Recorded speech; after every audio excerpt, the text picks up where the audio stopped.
At no time in the 3 years of his teaching did he ever request any worship or attention from anyone. On the contrary, he did away with the crowds, and when he worked a so-called miracle, he immediately requested the one healed to tell no one about it.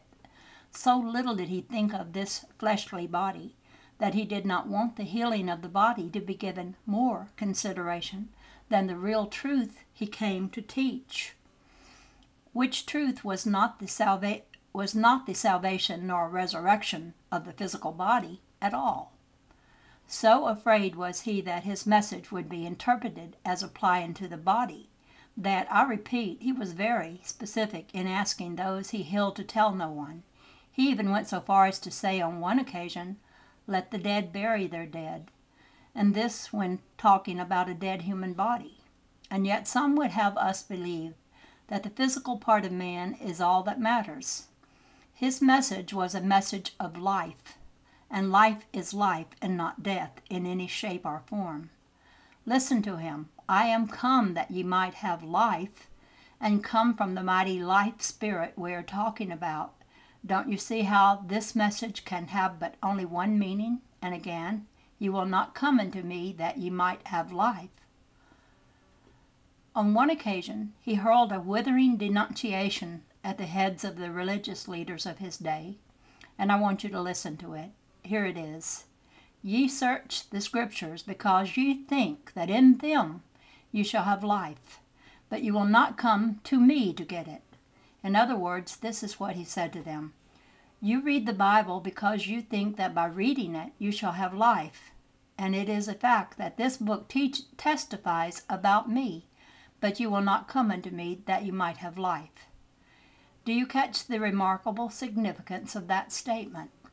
Then apply it to present-day religious conditions. Now where are we? We have found to date that, leaving out of the question the supernatural birth of this carpenter of Galilee, we have an average, normal young man and a carpenter, just like hundreds of other carpenters in that day and age, but with a decidedly religious tendency. Now please remember that up to this point no statement had ever been made by him that he was God or any other statement anywhere near like it. A little later, however, he began his ministry, which was not a ministry about himself, but a ministry about the living God. And it is perfectly easy for me to understand why the people of that day refused to accept either him or his teachings. They had known him all his life, and knowing him all his life, when he began to teach that he had come from, not was, God, to show man how to be restored to his former spiritual condition, and to do many miraculous things, the people said, "Well, but isn't this Joseph, the carpenter's son, whom we have always known? How is it that he claims to know God?"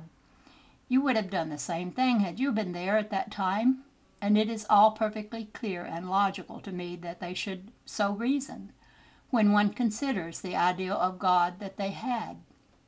They could not conceive of God's being close to them enough, although invisible. They had other ideas of what he should be, and so they rejected the entire message as Jesus gave it to them. This I say, when considered in the light of what they thought God should be or ought to be, was perfectly natural. They had their own little ideas of God, and they would accept no other, even though the preaching of the new God was accompanied by miracles never seen before. If they needed proof of the living, actual reality of the great life spirit Jesus told them about, he gave them lots of it. But still they would not believe, because they could not see this God, and because he did not meet their idea of what he should be. Now try to get that, please. It is very important.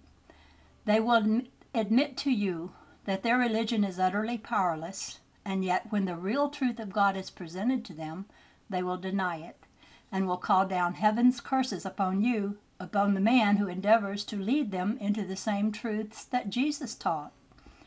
For instance, suppose that I go to a minister today and say to him, "My little Alfred is sick. I want you to come over and heal him as Jesus did." Would he come, or would he immediately look me over with a suspicious eye, wondering What about my mental condition? You know the answer. And yet, did not this carpenter say, "The things that I do shall you do also," and many other statements of similar import? Listen to me, my friend. Either this carpenter of Galilee knew whereof he spoke, or he didn't. And if he did, then my contention, the truth of his teachings, is correct. And if he did not, then he forfeited any claim he might have made to his knowledge of the mighty power of God. That I will not admit. No, my friend, the marvelous message of this carpenter has been missed in its entirety. Only in the last few years has the real light begun to break. But it is breaking. Make no mistake about that. And it is breaking through those who have earnestly sought the truth as it exists. And in most cases, those through whom this mighty truth is breaking have no connection with our present religious system at all. And another thing, those who make no profession of religion at all are the very ones who are accepting the truth as Jesus taught it, and are receiving the results exactly as Jesus said they should. The marvelous revelations of the living God are not coming to this earth through the ministers, nor through the churches. They are coming through the scientist and through the psychologist.